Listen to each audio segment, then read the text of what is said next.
Sí, doctor, sí se escucha. Sí, doctor, sí se escucha. Buen día. Ya estamos, la mayoría de doctores, ¿no? Vamos a comenzar la clase entonces, ¿ya? Para terminar un poco temprano, porque los días anteriores se nos está terminando muy tarde. Ya bueno, hoy día vamos a hacer sobre la patología quirúrgica del vaso. No el otro vaso, sino vaso con Z o con P grande, ¿ya? Ya bueno, en lo que es anatomía y embriología, digamos que este vaso, este órgano, es una masa encapsulada, tejido vascular, el linfoide. Es el órgano retículo e endotelial más grande de nuestro cuerpo. Se origina en el mesodermo como una invaginación del mesogastrio dorsal y es visible alrededor de la 5ª semana de gestación en el embrión. Va a continuar su diferenciación y va a migrar hacia el cuadrante superior izquierdo de nuestro organismo, del abdomen, mejor dicho. Bueno, el vaso está localizado en el hipocondrio derecho, en la cavidad del hipocondrio derecho, y va a estar relacionado por la parte anterior con el estómago. Acá vemos el vaso con doctores, y en la parte anterior está, pues, se relaciona con el estómago. En la parte posterior va a estar relacionada con la parte del diafragma, pero en su parte izquierda, y también va a relacionarse con las costillas noveno hasta el 11º costillas. En la parte inferior se va a relacionar con la flexura del colon. O sea que el momento que es el colon transverso, ya comienza luego, después de la flexura, de los sigmoides. Y medialmente va a relacionarse con el riñón.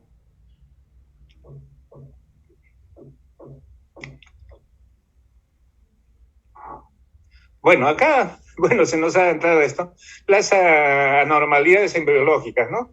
Entonces, lo más común de las anormalidades anatómicas o la de este embriológico vamos a tener el vaso accesorio. Dice que se reconoce el 20% de la población presenta este vaso accesorio y aumenta en aquellas personas que tienen enfermedades hematológicas. Felizmente se encuentra en el hilio del vaso y también en el pedículo vascular, la gran mayoría, en un 80%, ¿no? Muy cerca al vaso. Bueno, siguiendo la anatomía del vaso, diremos que está cubierto por un peritoneo visceral y pesa de 180 a 200 gramos. Está cubierto, dijimos, por el peritoneo. Su longitud es de 12 centímetros de largo, un ancho de 6 y un espesor de 3 centímetros. Estas son las medidas del vaso. Bueno, tiene un borde anterior, delgada, convexa, con escotaduras, mientras que el borde posterior va a ser cóncava y más gruesa que la anterior. Tiene un eje que se va a formar desde abajo hacia adelante y a la izquierda. Y esto es lo que va a medir 12 centímetros, ¿no? Esa es la longitud. Y esta es la longitud del ancho que dijimos 6 y el espesor de 3 centímetros. 12, 6, 3, muy fácil de recordarse, ¿no? Como ya dije, estas son las impresiones que dejan a los órganos cuando tienen relación con ellos. Ahí tienen una impresión gástrica, una impresión cólica en la parte inferior, en el polo inferior, y la impresión renal en la parte central, y este es su polo inferior. El hilio esplénica. Bueno, en cuanto a seguimos con la anatomía, va a estar cubierta por un peritoneo visceral. Y después de ello va a haber un tejido fibromuscular que es resistente, la que va a producir la protección del vaso. Ahora, el vaso va a estar formado por una pulpa, por dos pulpas, una roja y una blanca. La pulpa blanca es la que va a estar en la pulpa blanca va a encontrarse arterias y folículos de Malpighi y abundantes linfocitos. Esto va a rodear a los senos esplénicos. La pulpa roja, así como es la roja, toma ese color por la gran cantidad de eritrocitos o los glóbulos rojos que contiene. Y entre estas pulpas vamos a encontrar las clavículas, ¿no? Que van a atravesar a las pulpas, a las formaciones de la pulpa roja. Esto es igual. Bueno, que podemos delgada, ya dijimos fibra elástica, etcétera. Ya bueno, esto es para ver los ligamentos que sostienen y las relaciones que manifestamos anteriormente. Por ejemplo, tiene un ligamento esplenofrénico, o sea que este es el ligamento que fija al diafragma. Luego tenemos el ligamento gastroesplénico, un ligamento que está uniendo al estómago. El espleno renal, la parte inferior que tiene relación con el riñón, y el ligamento pancreato esplénico, este ligamento que sostiene o que tiene relación con la cola del páncreas. Y el ligamento esplenocólico, la que le une acá está, este ligamento lo une, lo va a tener entre el vaso y el cólico en la escotadura, ¿no?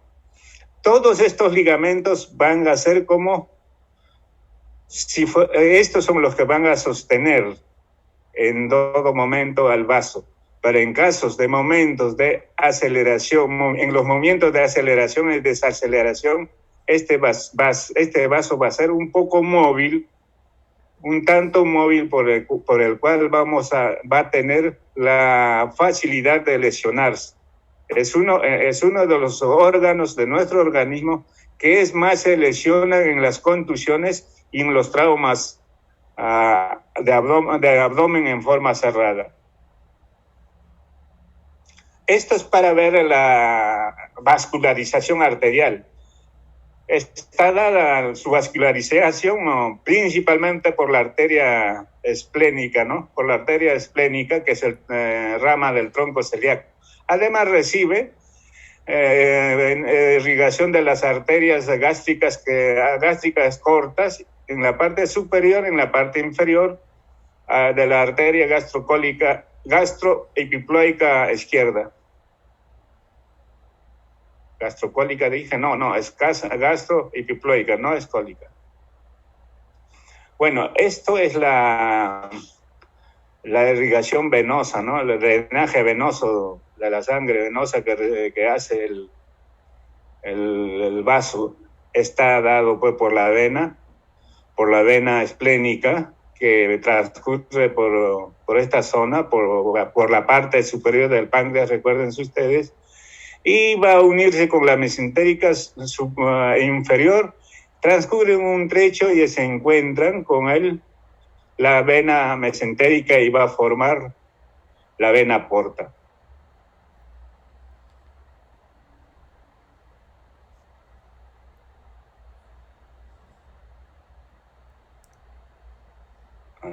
Bueno, algo más, no sé si ha habido.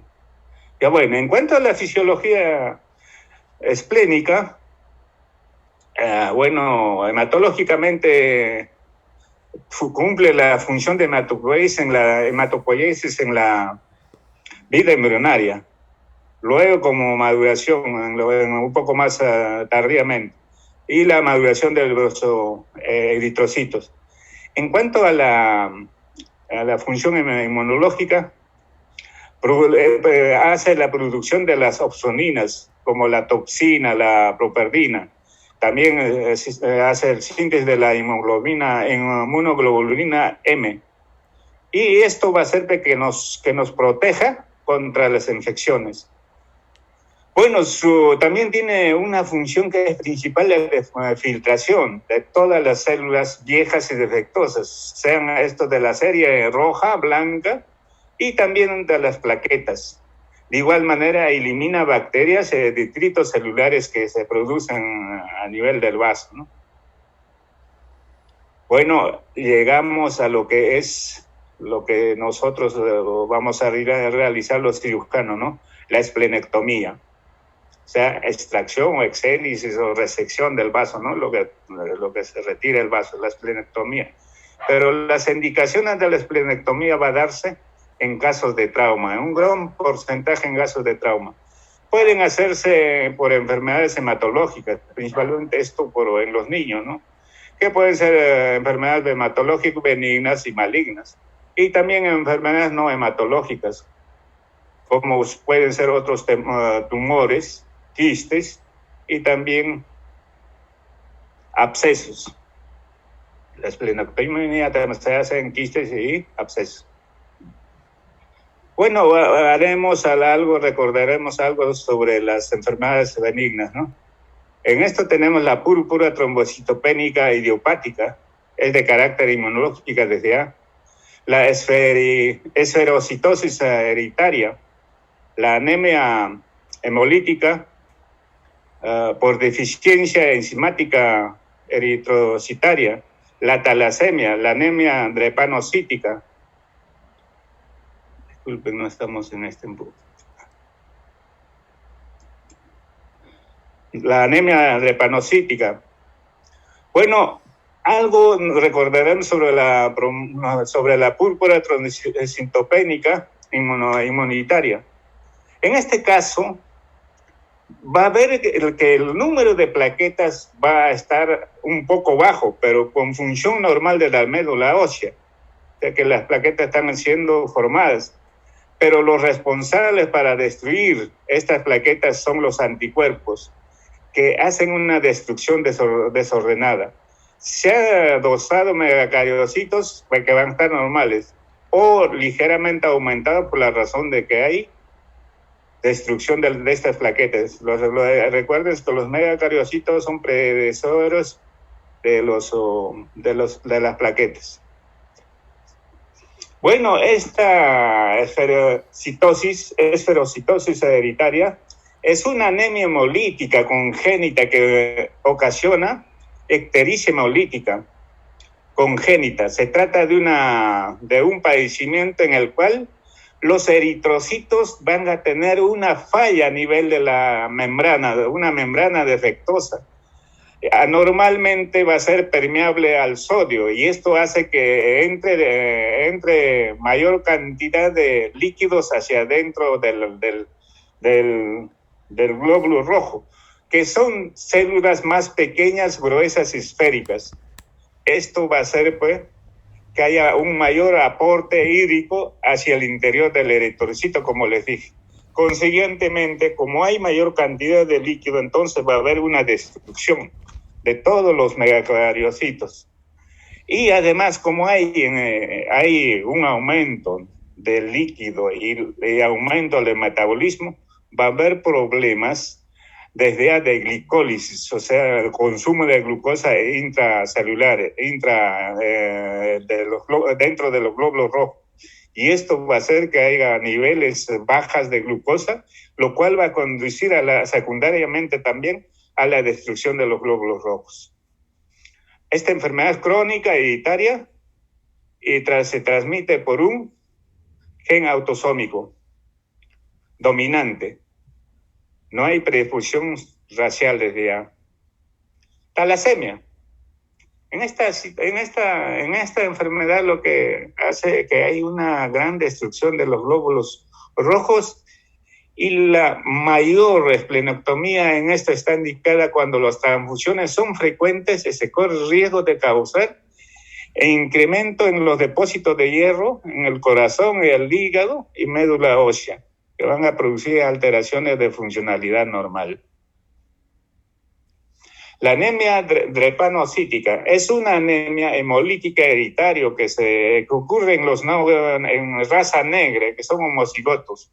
Esto es porque presentan una hemoglobina de tipo S, que es una hemoglobina falciforme. Esto se da por una sustitución del aminoácido valina por ácido glutámico en la posición 6 de la cadena B. Esto da la forma, como ya les dije, de una manera que es falciforme, a los IMATI desoxigenados, originando pues, las manifestaciones clínicas de esta enfermedad. Hay otra enfermedad que se llama la anemia hemolítica autoinmune, causada por los anticuerpos que produce el organismo contra sus propios glóbulos rojos.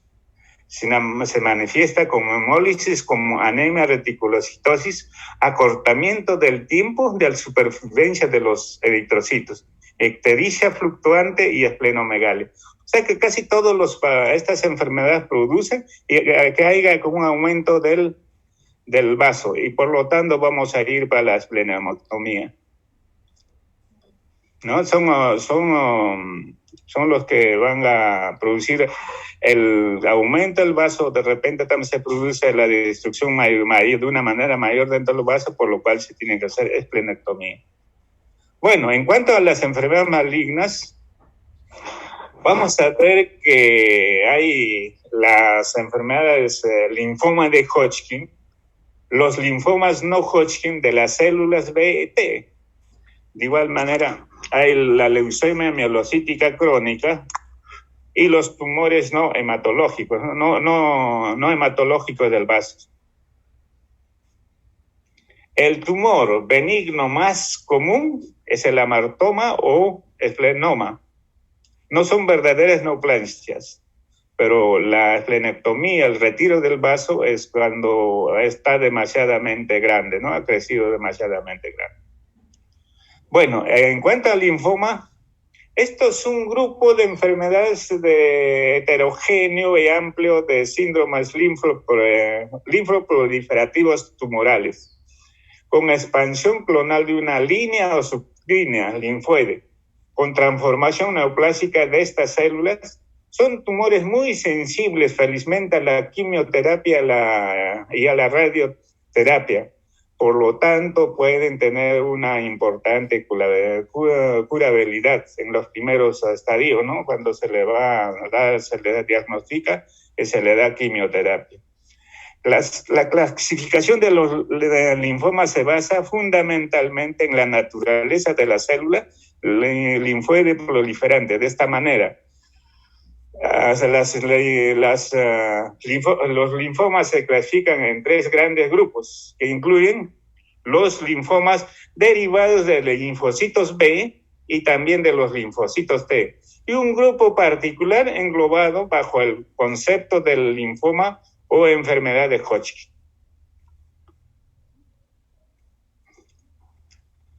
Hay otro linfoma también llamado esplenovelloso.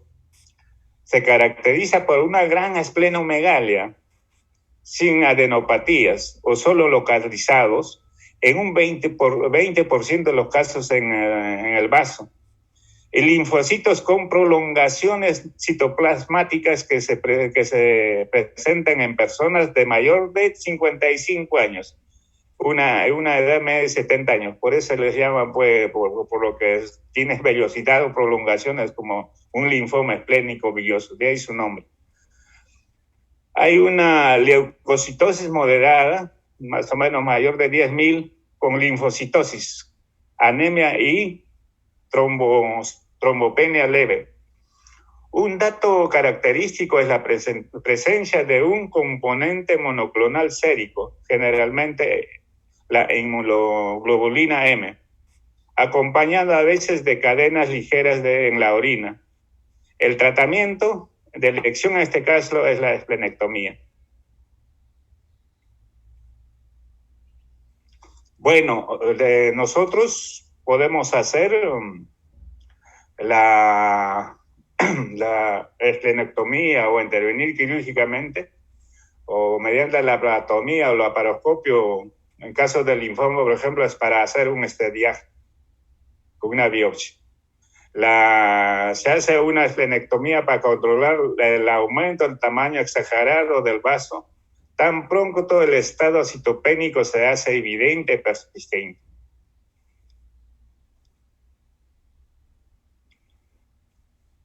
Hablaremos lo que es leucemia mieloide odopática. Crónica, disculpe. Leucemia mieloide crónica. Es el trastorno mieloproliferativo debido a una transformación neoplásica de los elementos mielocíticos. En este caso, hay un progreso progresivo de elementos diploides normales de la médula ósea por células mielocíticas neoplásicas de apariencia madura. Esta enfermedad puede cursar de manera asintomática, pero estos pacientes frecuentemente presentan fiebre, astenia, malestar general, efectos que son efectos de la pancitopenia que pueden producir infecciones, anemia, facilidad para hacer hematomas. Entonces estos pacientes con un simple golpecito que se les hace, entonces presentan equimosis en diferentes partes del cuerpo.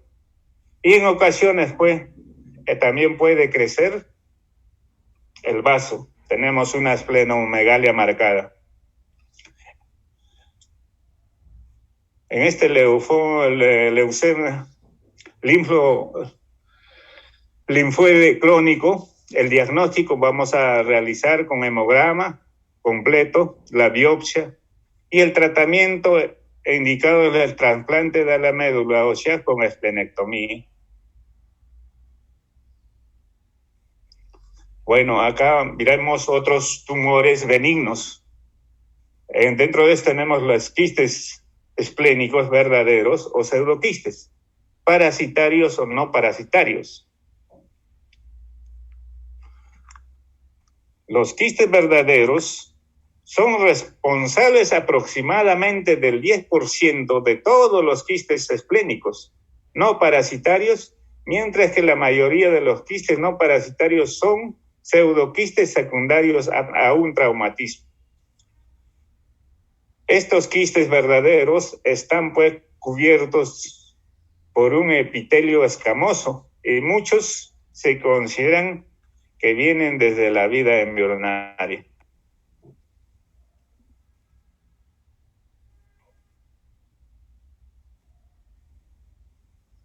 Bueno, los quistes esplénicos a menudo son asintomáticos y se descubre de manera casual. Los pacientes cuando es de regular tamaño van a presentar, pues nos va a referir una sensación de llanura precoz, una saciedad temprana, ¿no? Además de esto va a presentar un dolor característico, el dolor pleurítico, y algunas veces por disminución del campo respiratorio, por la elevación que pueden producir del diafragma, pueden producir disnea y dolor en la espalda o en el hombro izquierdo.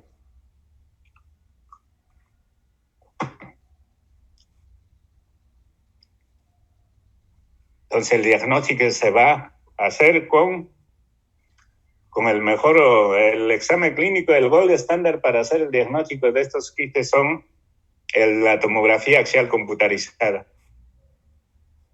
Bueno, la intervención va a estar indicada en aquellos pacientes con quistes sintomáticos o demasiado grandes. Se puede hacer una esplenectomía total o parcial.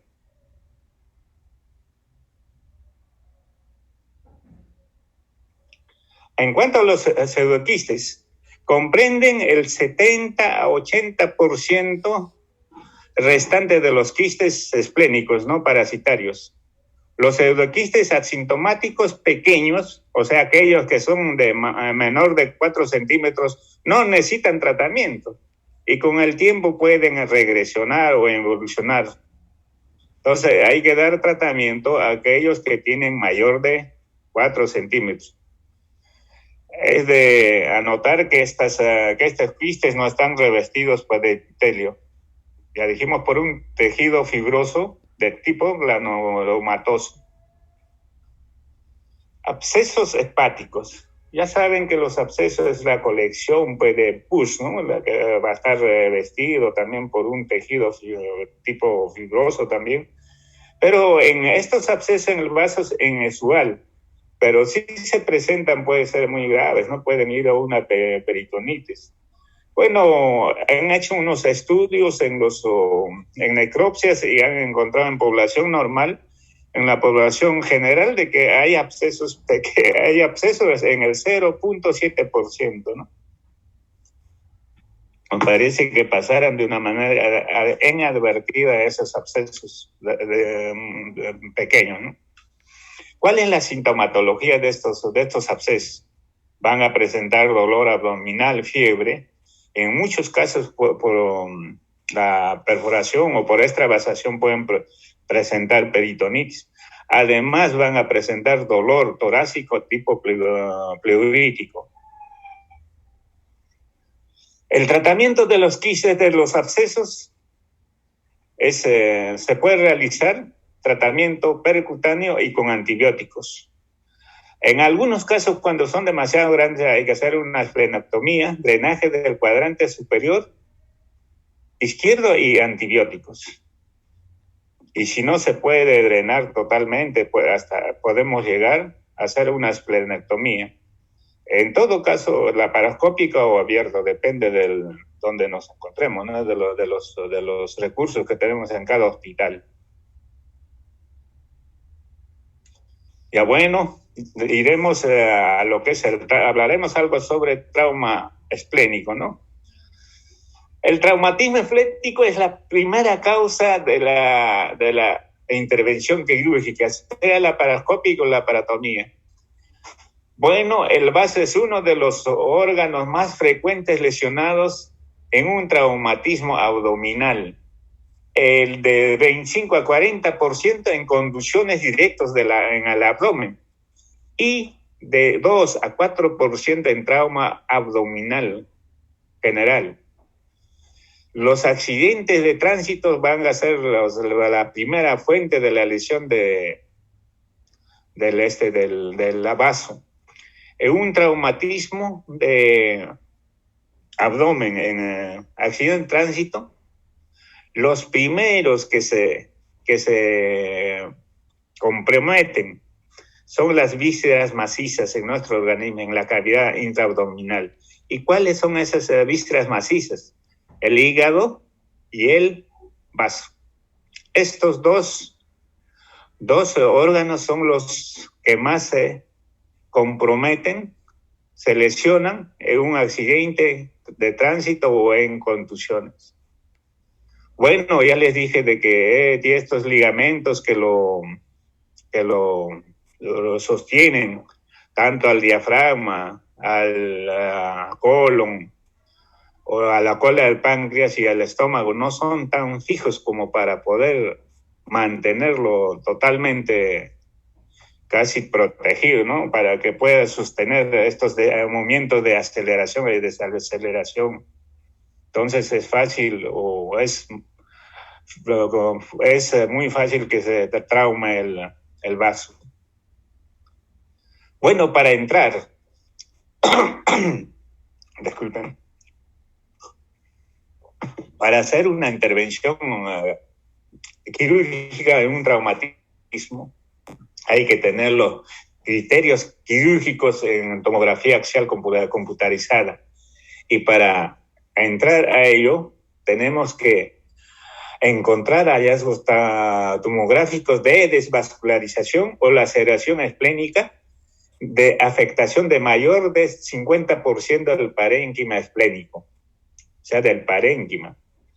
O de repente encontramos la extravasación de contraste mayor de 1 centímetro de diámetro. Y si encontramos una gran cantidad de sangre dentro de la cavidad abdominal, entonces debemos de entrar a operar. Estos datos mostraron una sensibilidad de 100% y una especificidad de 88% para predecir la necesidad de cirugía para la intervención quirúrgica. Traumatismo esplénico y clasificación y tratamiento. Bueno, estos son los grados de lesión, los tipos de lo que pueden presentar tanto en laceración o del parénquima y también de presencia de hematomas, ¿no? Y eso se clasifica de tipo 1 cuando hay laceración capsular menos de 1 centímetro de profundidad, o sea, desde el inicio de la superficie hacia el parénquima, hacia adentro. Y el hematoma puede abarcar o abarca menos de 10% de su superficie. Luego, tipo 2, laceración de 1 a 3 centímetros de profundidad. Hematoma subcapsular que puede presentar de 10 a 50% de su superficie, o puede presentar también una que compromete el parénquima menor de 5 centímetros de diámetro. En estos casos, el tratamiento va a ser de observación. Podemos utilizar hemostáticos y algunas veces podemos hacer una rafia, una sutura con sutura absorbible. En este caso, pues el cádula antes se utilizaba, ¿no? Y también podemos utilizar Vicryl, pues. Entonces, estos reciben el tipo grado 1 y 2, observación, hemostáticos y rafia absorbible. En cuanto a los tipos 3, la laceración va a comprometer mayor de 3 centímetros de profundidad o afectación de vasos trabeculares. Y el hematoma va a comprender que su cápsula mayor de 50% de la superficie o el hematoma subcapsular o intraparenquimatosa abierto. Hematoma intraparenquimatoso mayor de 5 centímetros o está en crecimiento o expansivo. En este caso, entonces, el tratamiento va a ser esplenorrafia, sutura del vaso, o podemos utilizar malla de Vicryl en forma de empaquetamiento para poder frenar el aumento del hematoma o unirlos todo esto, ¿no? Tratar de estabilizar. En el 4º grado sí va a haber ya una laceración, que va a haber la afectación de vasos ciliares o segmentarios con desvascularización mayor de 20%. En estos casos, como ya hay desvascularización, ya la irrigación no entra, no está pasando hacia el vaso, y hay zonas que van a ser necróticos por los vasos que le están irrigando, por falta de la irrigación de estos vasos que se han comprometido. En estos casos lo que se hay que hacer es ligadura de esos vasos más esplenectomía parcial. El 5º grado es cuando ya el traumatismo ha hecho por nosotros. Va a haber una laceración de fragmentación esplénica, ¿no? Va a estar, en otras palabras, reventado. Y vascular va a haber una lesión biliar con desvascularización completa. En este caso, como le digo, lo único que hay que hacer, complementar, es una esplenectomía liberando de sus ligamentos al vaso. Esto es bueno que lo estudien doctores. Ahora hablaremos algo sobre la esplenectomía laparoscópica. Bueno, para hacer una esplenectomía laparoscópica, el paciente debe estar en posición lateral derecha. Y para poder colocar los trócares, trócar 1, 2, 3, hay que tener en cuenta la referencia de las líneas axilares, la que es anterior, la línea axilar media y la posterior. En la línea axilar media del reborde costal a 4 centímetros se coloca el trócar 1, que es de 10 o de 12 milímetros, de mayor tamaño. Luego se coloca el 2, que es un poco más allá, más o menos calculando, ¿no? puede ser un poquito más, más o menos para poder maniobrar, dejarlos maniobrar, para no dejar, que puede ser de 10 milímetros. Y en la región epigástrica colocamos una de 5. Y en la línea axilar posterior, un trocar de 0.5, ¿no? De 5 milímetros.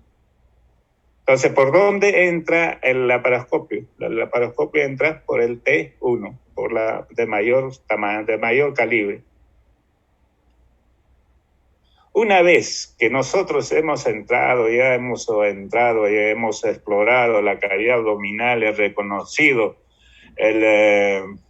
toda la cavidad abdominal, se va a comenzar a trabajar en el polo inferior. El polo inferior, saben que está conectado el vaso con el ligamento cólico, ¿no?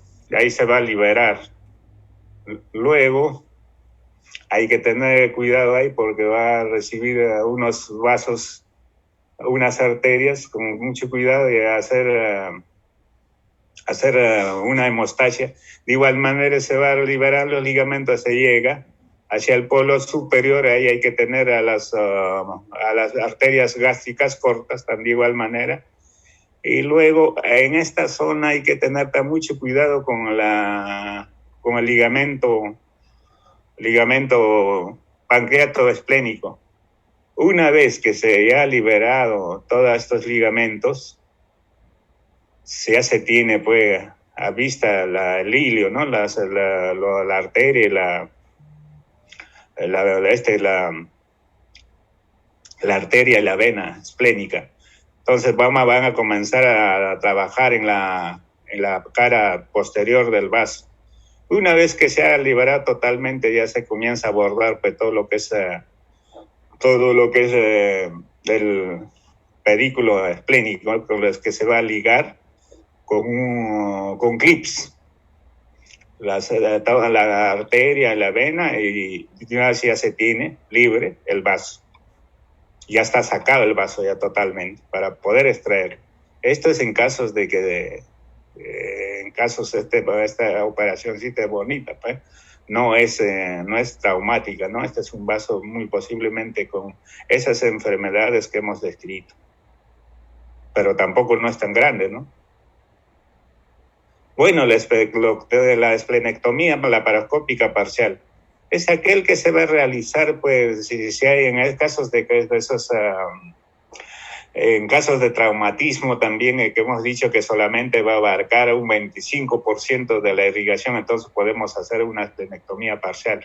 Lo característico, bueno, se hace de igual manera acá van a hacer una esplenectomía por presencia de un tumor, ¿no? En la parte inferior del vaso. Lo que van a hacer es liberar esos ligamentos, luego van a tomar los vasos que van a irrigar esta zona, y vean, una vez que se ha ligado esas zonas, esos vasos de esa zona, hay un límite bien marcada, lo cual va a ser utilizado por el cirujano y con una pinza de ligature, esas pinzas que coagulan y cortan, van a sacar esta parte del vaso. Y después se complementa pues, con una hemostasia prolija, ¿no? Y se le deja también ahí en esa zona un poco de epiplum, como algunas veces hablamos, pero de parches de epiplum, ¿no? En este caso se le deja epiplum para que pueda actuar desde ya de drenaje y también de protección de infecciones que pueda haber.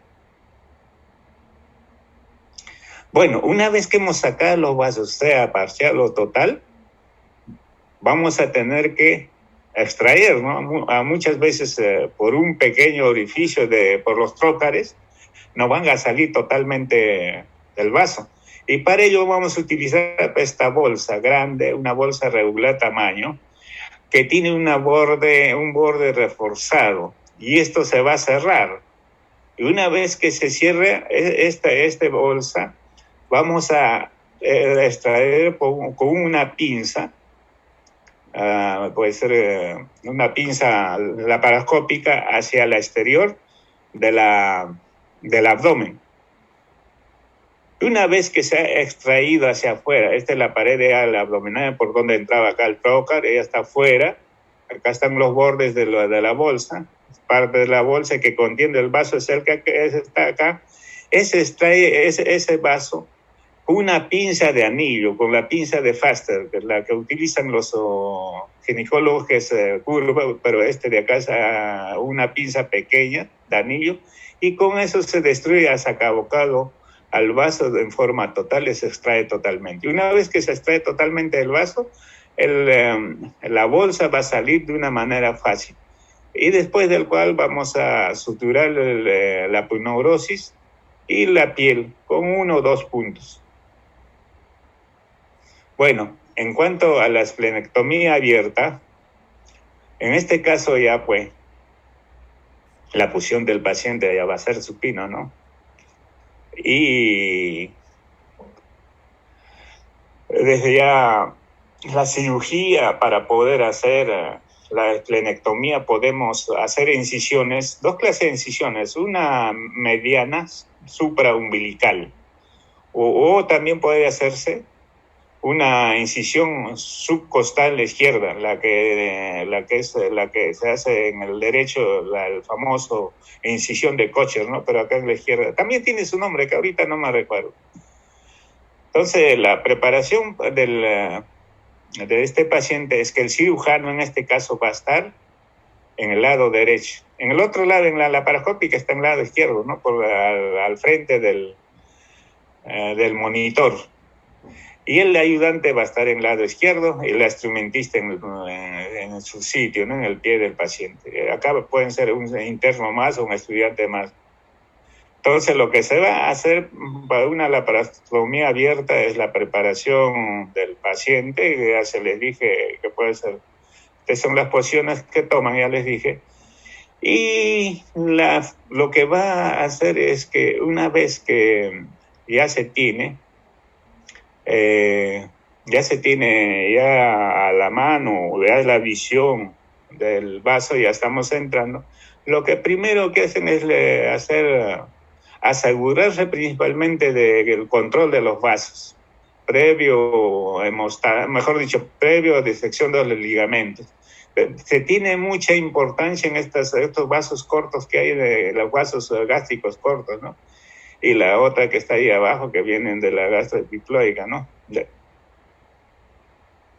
Bueno, una vez que se ha hecho la disección y control de la arteria esplénica del ilio, ya se le ha hecho una disección buena, lo que hacen es una luxación con las 2 manos, ¿no? Una movilización hacia la parte anterior con las 2 manos, y se saca el vaso del hipocondrio.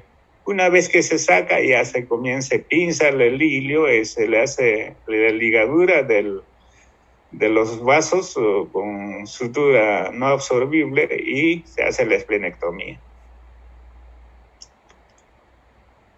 Bueno, esto es alguna cosa que les voy a complementar en cuanto a lo que debe de prepararse para una esplenectomía, ¿no? Cuidados preoperatorios.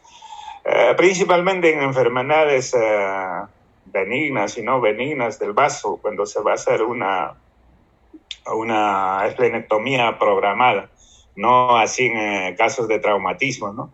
No tenemos tiempo para poder hacer estas cosas.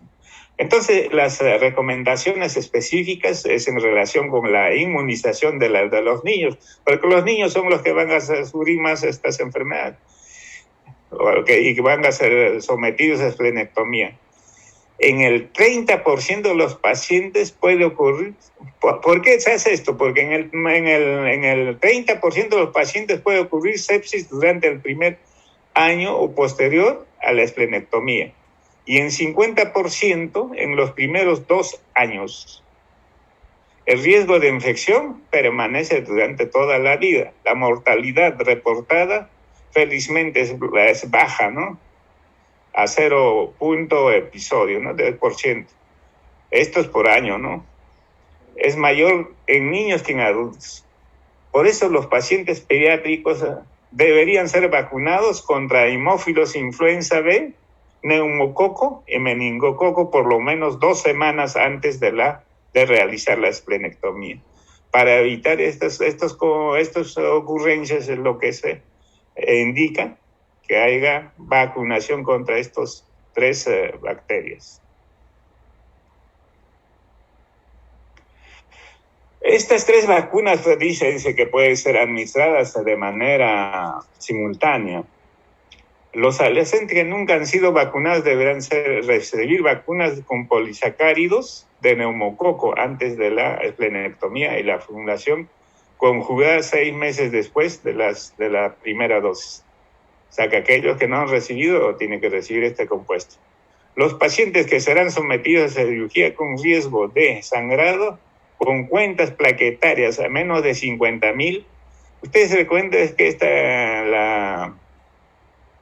lo normal es que de ahí de 400,000 a 150,000, ¿no? Pero estaremos con 50,000. Estos deben ser tratados con inmunoglobulinas. La inmunoglobulina ante-D, de igual manera, deben de recibir metilprednisolona o terapia combinada para elevar la cuenta plaquetaria, aunque solo sea esta va a solucionar de manera temporal, pero tiempo suficiente para entrar a la esplenectomía.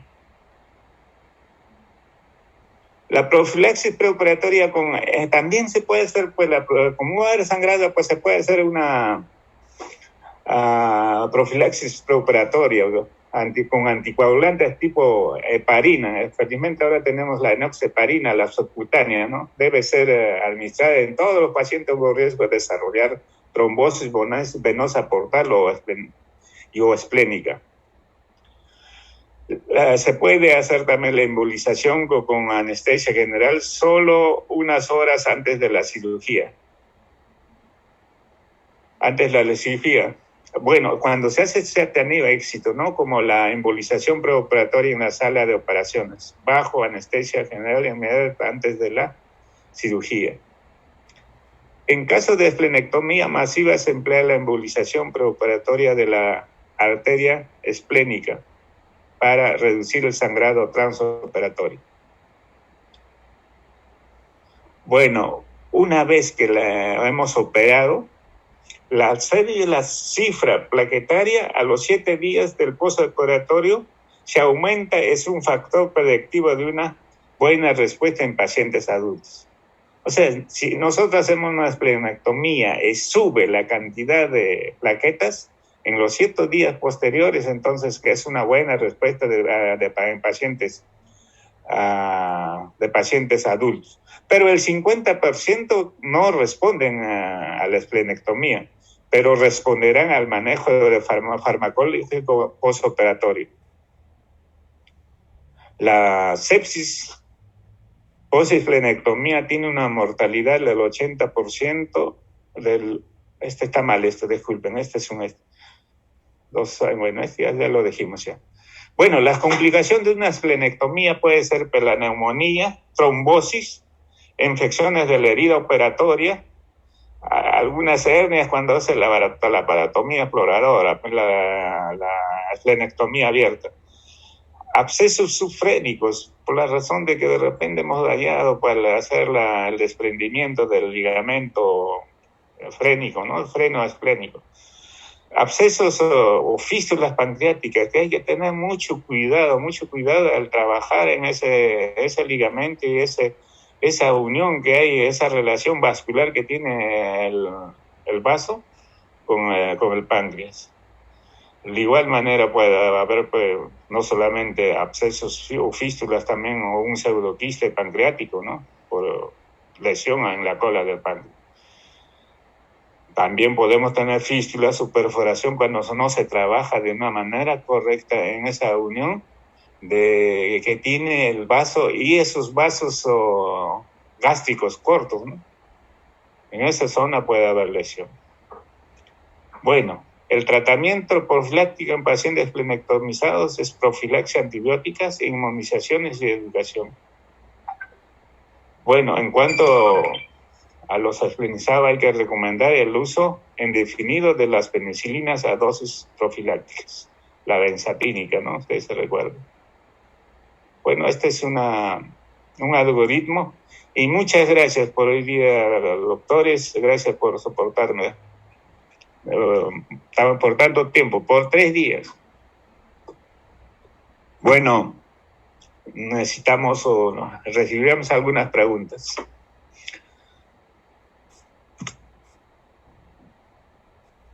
¿Preguntas, doctores, para ir a almorzar?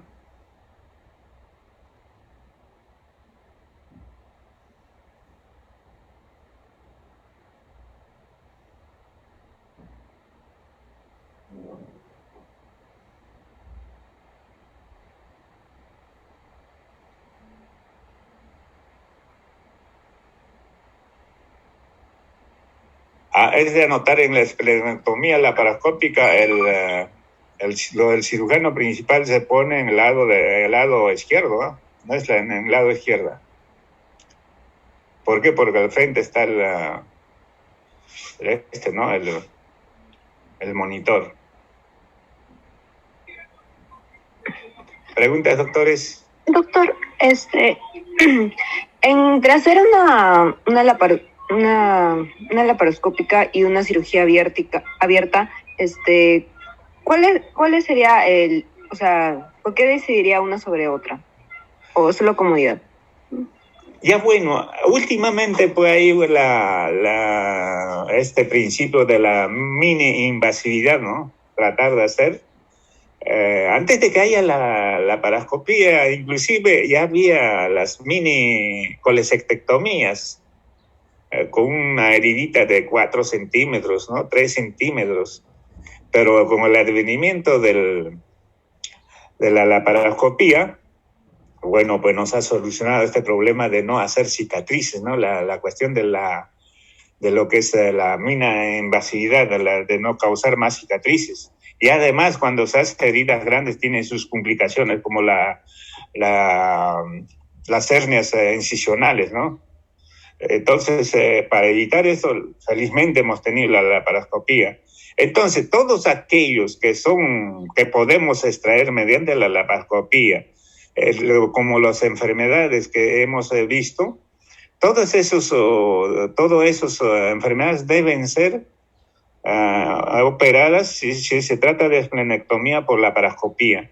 Claro, ahora felizmente casi todos los hospitales ya tienen laparoscopía, las clínicas, ¿no? Todos esos tienen laparoscopía y tratar de evitar en lo posible que sea una laparotomía abierta. En casos de que ya haya problemas de complicación de sangrado, de accidentes de tránsito, no vamos que están sangrando demasiadamente, ¿no? Ya les he puesto el score de la tomografía, donde va a haber un gran hemoperitoneo, todo el abdomen está lleno, o sea, en ese caso entonces no vamos, de hecho, no va a haber... no va a estar el paciente estable, va a haber problemas de hipotensión, va a haber problemas de que realmente no solamente los traumatismos abdominales, no solamente está comprometido el vaso, ¿no? A veces son otros órganos, por el hígado que está lacerado, que está con compromiso. Entonces, en esos casos hay que hacer, de hecho, de emergencia, pues, la laparotomía exploradora, abierta. Entonces, cada uno tiene sus indicaciones, ¿no? Y la disponibilidad también, ¿no?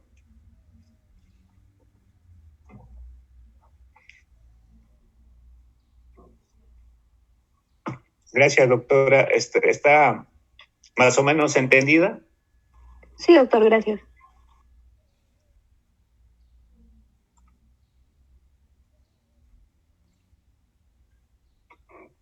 En cuanto a quistes, sí hay que hacer también drenajes percutáneos. En cuanto a los abscesos, ¿no? Se puede hacer también, les dije, abscesos percutáneos, drenaje, ¿no? También podemos drenar con la paroscopía. Muy rara vez de una manera abierta, ¿no? Pero cuando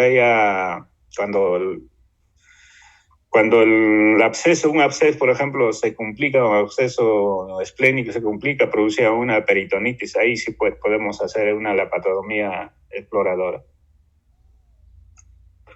Más que todo para lavar bien, ¿no? Aunque ahora con el laparoscopio muchas veces ya se opera ya los peritonitis generalizados con aspiración, ¿no? Ya hay la curva de aprendizaje de los médicos, de los cirujanos laparoscopistas ha madurado tremendamente. A tal punto de que ya todo se quiere hacer, hasta el Whipple, ¿no? Hasta el Whipple se hace laparoscópicamente. Algunas otras preguntas, doctores, tenemos 5 minutos.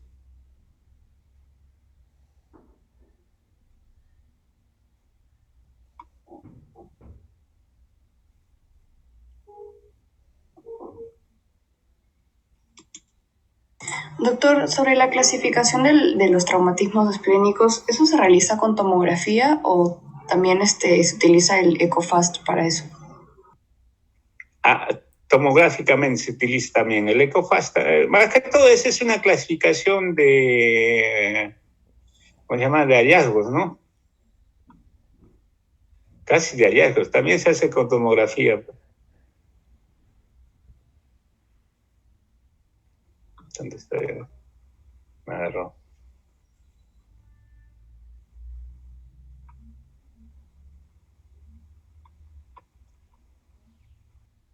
Claro, esa es tomográfica, pues. Si está lesionado o no, la tomografía felizmente nos da esa clase. Acá está bien descrito, ¿eh? Los criterios quirúrgicos de intacto. La desvascularización, la laceración.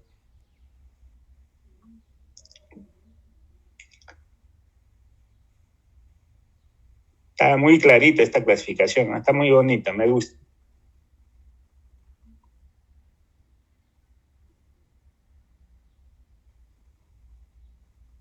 Estos criterios quirúrgicos de TAC también.